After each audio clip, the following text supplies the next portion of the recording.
विजय कुमार चौधरी जो हैं वो भी भूमिहार हैं, आप भी भूमिहार हैं। और विजय कुमार चौधरी जो विधायक सह मंत्री हैं, हम इससे डरने वाले नहीं हैं। 3-4 दिन पहले मेरी एक सभा हो रही थी, वहाँ जदयू के 3-4 पदेन सदस्य आकर हम लोग के साथ गाली गलौज किया, मारपीट करने की कोशिश की। तो नहीं लगता कि दो भूमिहारों की लड़ाई में किसी तीसरे को भी कोई फायदा उठा सके? जो 28वें स्थान पर बिहार हुआ करता था 2000 या उस समय में, तो अब 27वें स्थान पे आ गया है। ऐसी बात नहीं है, अभी भी 28वें स्थान पे है।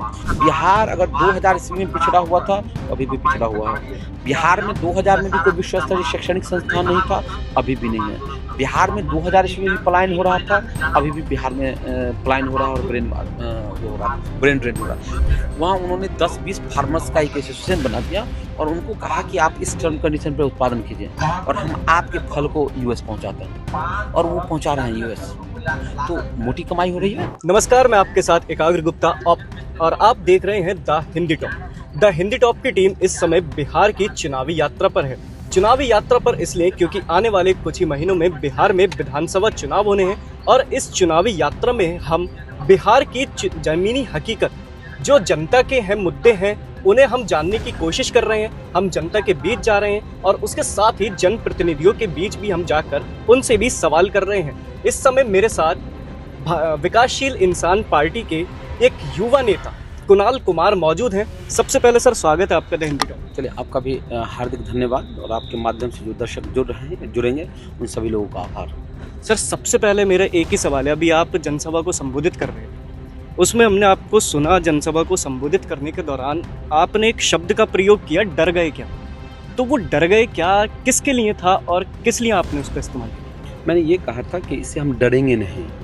माननीय मंत्री जो यहाँ के हैं, विजय कुमार चौधरी जो विधायक सह मंत्री हैं, वो दुर्भाग्य से विधानसभा अध्यक्ष भी रह चुके हैं। जो लोकतंत्र में जो एक राज्य की न्यायिक व्यवस्था है, उसमें सर्वोच्च संवैधानिक पद है। उसमें रहने के बाद अगर कोई व्यक्ति बट और बूट के माध्यम से लोकतंत्र की आवाज़ को दबाने की कोशिश करे, तो I think this is right कि हम उसको रिटेलिएट करें, हम उसका विरोध करें। तो माननीय मंत्री यही कर रहे हैं कि पिछले 15 वर्षों में कि पूरे भारत में विभिन्न तरीके का एक्ट है, भारतीय दंड संहिता भी है, लेकिन श्राइड में भारतीय दंड संहिता प्लस बबलू एक्ट। जब आप माननीय मंत्री के खिलाफ बोलते हैं तो माननीय मंत्री इसके अगेंस्ट में आप पर पुलिस को टूल्स बनाकर केस करवा देते हैं, मुकदमा करा देते हैं, आपको जेल भिजवा देते हैं। इसका एक नहीं दर्जनों उदाहरण पूरे श्राइड विधानसभा में है। तो इसलिए हम कह रहे थे कि आपसे हम इसे डरने वाले नहीं हैं। और अभी पिछले 3-4 दिनों पहले मेरी एक सभा हो रही थी, वहाँ जदयू के 3-4 पदेन सदस्य आकर हम लोग के साथ गाली गलौज किया, मारपीट करने की कोशिश की।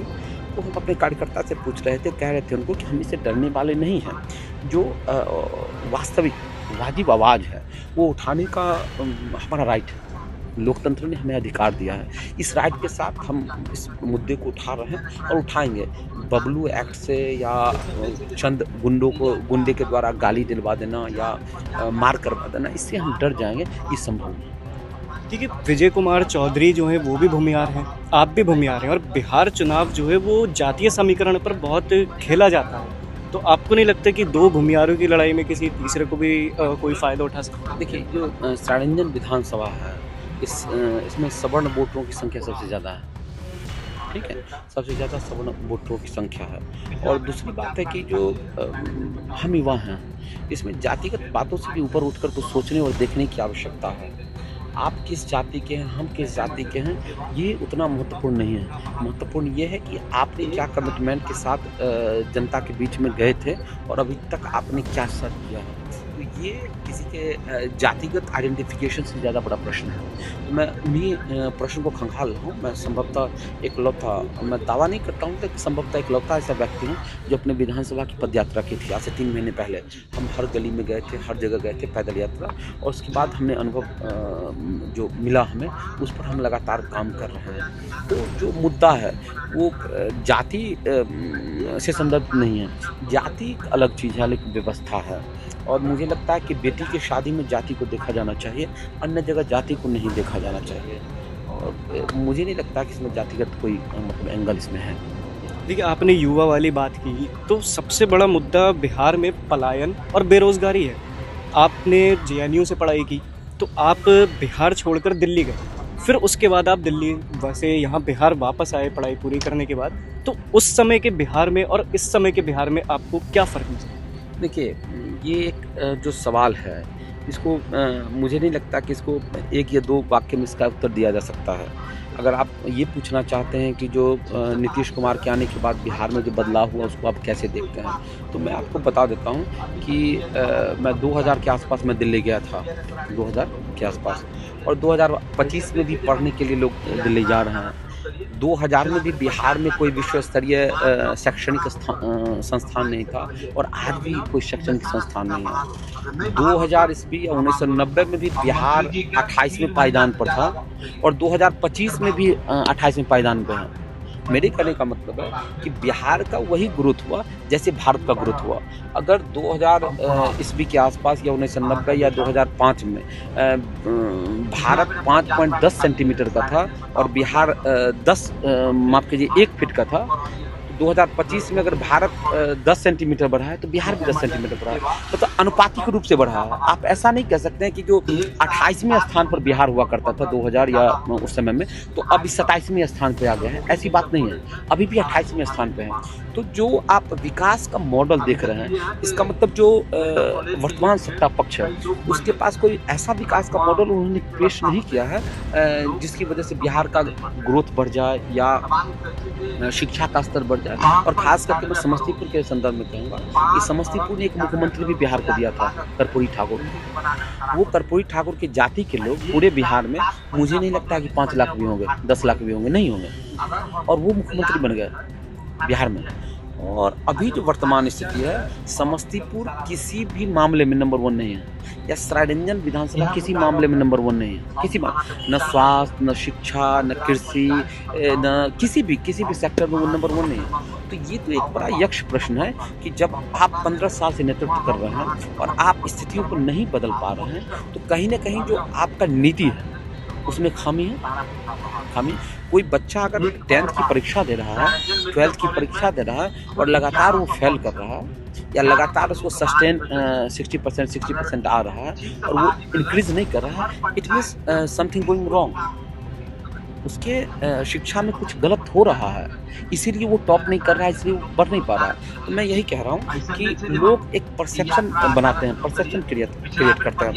बिहार अगर 2000 ईस्वी में पिछड़ा हुआ था, अभी भी पिछड़ा हुआ है। बिहार में 2000 में भी कोई विश्व स्तरीय शैक्षणिक संस्थान नहीं था, अभी भी नहीं है। बिहार में 2000 ईस्वी में भी पलायन हो रहा था, अभी भी बिहार में पलायन हो रहा है और ब्रेन ड्रेन हो रहा है। तो ये आप ऐसा कोई मेजरमेंट नहीं है कि आप उसको कर सकें। हाँ, इंफ्रास्ट्रक्चर के लेवल में बिहार में कुछ डेवलपमेंट हुए हैं जो रेखांकित करने योग्य है, लेकिन वो डेवलपमेंट इतने पर्याप्त नहीं है कि देश के अन्य राज्य डेवलप कर रहे हैं उसके सामने हम खड़े हो पाएँ या उसके संदर्भ में अनुपातिक समीक्षा कर पाएँ। तो ये समझने की ज़रूरी है। देखिए, बात अगर माइग्रेशन की भी करते हैं और फिर जो माइग्रेंट्स हैं सारे और फिर अनएम्प्लॉयमेंट, ठीक है, इन दोनों चीज़ों को लेकर जाते हैं, तो आप एक युवा हैं, तो अभी तक तो वो चीज़ दूर नहीं हो पाई। तो आपको अगर मौका मिलता है तो आपकी क्या स्ट्रेटेजी रहेगी कि आप इस पर काम करें और वो चीज़ रोकें? क्योंकि देखने में आता है कि या तो दिल्ली, मुंबई, गुजरात सब जगह पलायन होता है, क्योंकि घर चलाने के लिए अपना घर छोड़ना पड़ता है, ये कहा जाता है। तो आपकी क्या स्ट्रेटेजी रहने वाली है? देखिए,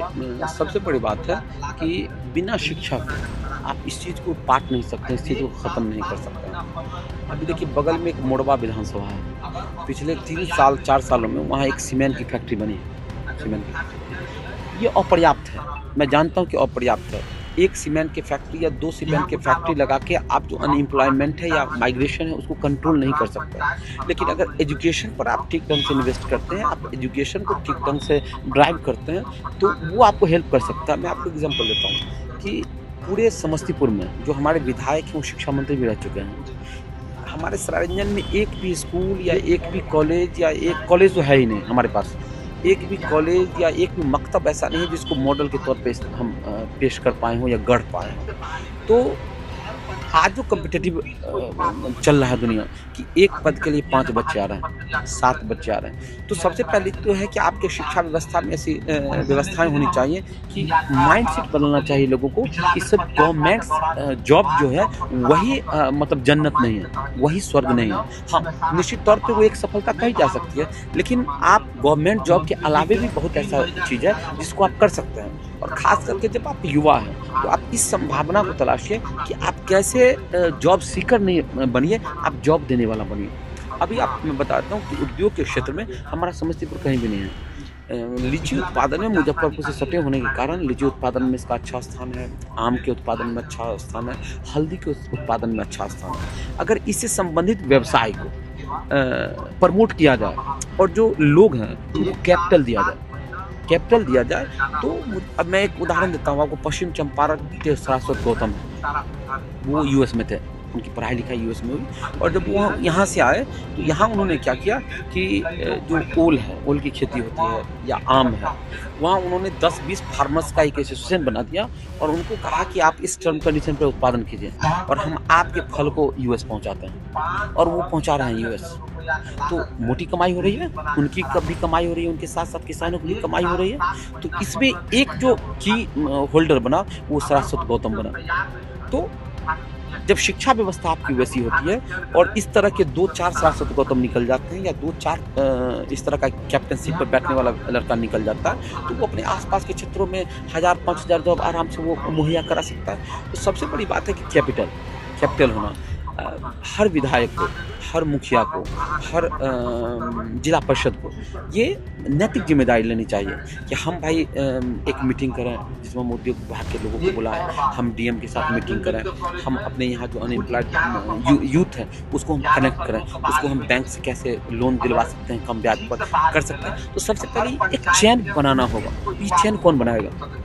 जब आप ये नीति निर्धारण आप तभी कर सकते हैं जब आपके पास पावर हो, जब आप विधानसभा में हो, आप लोकसभा में हो, तभी आप इन नीतिगत मुद्दों पर बात कर सकते हैं। लेकिन अगर आप विधानसभा या लोकसभा में नहीं है तो आप इन नीतिगत मुद्दों पर नहीं बात कर सकते, नहीं बदलाव कर सकते। तो ये हमारे साथ विकासशील इंसान पार्टी के युवा नेता कुणाल कुमार बातचीत कर रहे थे। बिहार चुनाव से जुड़ी तमाम अपडेट्स के लिए बने रहिए द हिंदी टॉप के साथ।